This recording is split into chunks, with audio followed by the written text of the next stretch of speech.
yesterday. Here, you were shooting that in Toronto. Yeah. And that was, I would say, the first direct result of. I don't think I would have got that had I not been with GTA, because the director, Jason Kochek, saw that I was Trevor. And he's, like many directors are in their 20s. So they're gamers.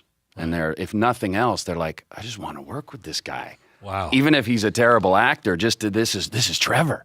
So that was the first sort of direct thing. But, even talking there with Kevin about it's the voice acting thing. I mean, it was a motion capture performance. The entire thing was motion captured. So the voice work was really only done near the end when we got into a studio and did right into a mic for some of the car scenes where we're just talking. I was wondering how this works, because it's sort of very realistic animation that we see in Grand Theft Auto 5. So what does motion capture mean?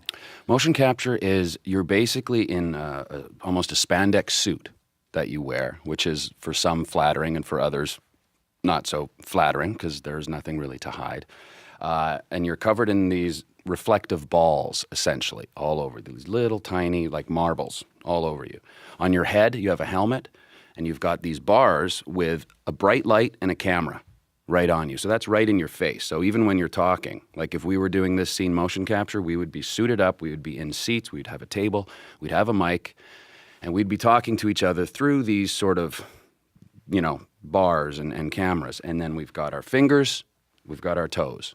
And what you can see up on the screen is your actual, I used to call it my avatar. They didn't like when I said my avatar, but I was like, that's my avatar. You can see everything. Why didn't they like it? I don't know. I have no idea. I never asked. I just, whatever. So it is 100% acting. Every 100% bone acting. of your body, right? Oh, yeah. For those who haven't played Grand Theft Auto 5, and this is a really interesting character that you play. Not a particularly sweet one. Yeah. Can you describe Trevor for people? How would you describe him? Troubled. He's troubled. I mean, he's. I tried to do things like the loyalty. I mean, he does have a loyalty. He does have a sense of humor. However dark and sick and twisted it is, there is humor in him. I mean, which is, when people say, "Oh, I found myself laughing and a little uncomfortable laughing," I'm like, "Okay, great. I did my job as far as I'm concerned." Didn't want to make him this one-note psychopath. But he's, he needs that rush. He needs the rush of the be it the drugs or the crime or whatever that fuels him. But he's also incredibly loyal to those around him. If you cross him, he'll. It's interesting because the character is so extreme. He's almost a parody of a bad guy, and yet he feels real. How do you make him real? That was the big challenge. How do you make this guy who's larger than life real? And it was just really about finding the connection with another person. I mean, you find the sense of humor with this guy, find his relationship to other people. And if you're doing your job as an actor and you're communicating those words and you're really talking to the other person, the humanity is going to come through, regardless of the situation, be it ridiculous or not. It feels like we live in an era of amoral bad guys in films and TV, to choose from as influences if you were looking for one. Did you have inspirations from your own viewing, or were you out to make Trevor your own? The biggest, because I'm not a fan of copycatting by any means, but certainly one performance that I recognized that was an influence in there a lot. But I had some strange influences that came into the actual performance of Trevor.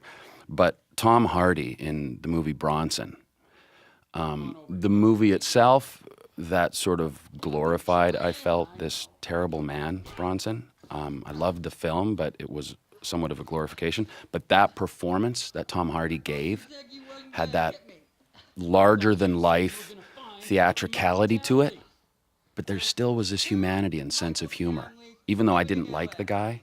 So what Tom Hardy did with Bronson, I certainly looked to that, but then I also looked at a film like Bullhead, where he has this intensity. So certain roles like that, I certainly looked at and watched. Well, one of the things your character Trevor does in this game, I mean, I guess the most controversial aspect of the game is torture someone very, very brutally. Describe what you had to do in that scene.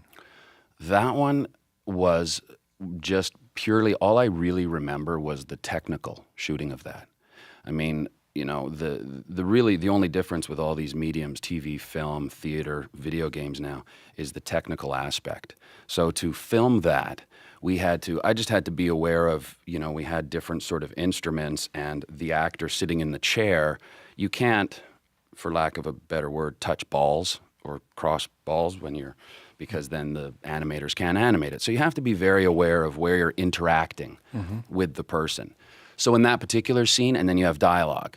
So I'm just thinking about, okay, how can I get it in there without crossing so that the animators can do their job? So I'm sort of thinking of the whole team and the technical aspect. You're not necessarily thinking you tear a guy's teeth out with pliers, you waterboard him, you break his kneecaps. I'm not thinking like, oh, what are the social ramifications of this? So you don't have a discomfort in acting that. No, that was just doing that. This raises the question. Simon Parkin, writing in The New Yorker, discussed his own discomfort merely playing the game, right, as a gamer. And he wrote that video games might actually have a greater moral responsibility than cinema because, as he put it, when we watch a violent scene in a film or read a description of violence in a novel, no matter how graphic it is, we are merely spectators. In video games, we are active if virtual participants.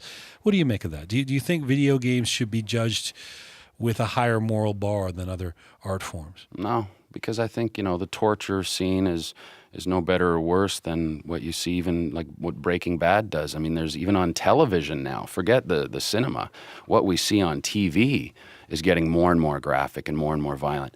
And I understand his point regarding that because you're the first player, the interaction might heighten it, but and is a kid playing that gonna have the context or the moral nuances, you know?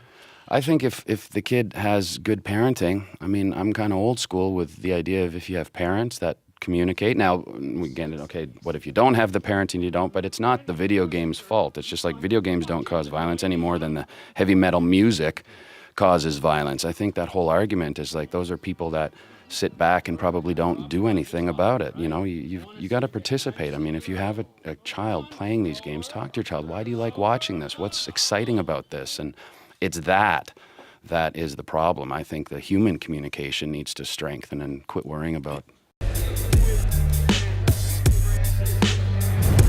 My name is Sean Fontino, but everybody know me in the streets as Solo. Yeah, not just Solo! Everybody got love for Big Solo, man. Solo was the nigga. Watts, man, from LA, and I'm currently the video game actor for Grand Theft Auto 5. I play the character Franklin. Fuck you, bitch! Oh, you tryna roll on me, fool? Can't repo the assets of a dead man, big sitting cheap asshole. Well, from a teenager, man, you know, I was a rebellious little dude, man. At that time when I was living with my grandmother, I was from a neighborhood around here called Neighborhood Crips. I got into the streets, man. You know, I was young, I was probably like 12. But you can pull a lot over on your grandmother and your grandparents than you could over on your parents. A little bit of trouble when they're young. Well, you know, we lived through all of the trouble part of it. I can honestly say that I know what it feels like to be on both sides of the gun, you know what I'm saying? That's what I went through in my life, man. From coming from selling drugs and gangbanging, being in the worst shit in my life, well, I call it hell. Los Angeles approach control, this is Cessna 0281 Echo 119.3, over. Cessna 81 Echo, Los Angeles approach control, roger. I was classified at that era as a baller. Yeah, it all, everything. You know, y'all know. Nigga had birds, money, Lolos, SS Impalas. Now this right here is the house I grew up in, man, 374. It looked a lot better than what we had, man, you know what I'm saying? When the bullshit came, man, when this is where it came from. Before that, man, you know, I was just a normal little kid. Just crazy, man. I got so many memories right there, man, selling crack, shootouts, motherfucker try to kick the dough in on me and my moms and my sister. A lot of shit came from this house to that house, man. We used to stand out with guns right there, guns right here. When motherfuckers come up the street, major shootout, man. Non-stop, dude. You ain't nothing but a punk. I got Young Melee, man. Y'all know who Young Melee is, man. The world know who this motherfucker is, man. It's the nigga, man. Tell him who you is, nigga. CJ from San Andreas. What's up, y'all? What's up, CJ? Live and direct. CJ and Franklin up in this motherfucking real life shit, though. I was fucking up over here, too, as a young dude, but I got up into my age right here. This was with me and Cam, the rapper, man. An incident happened.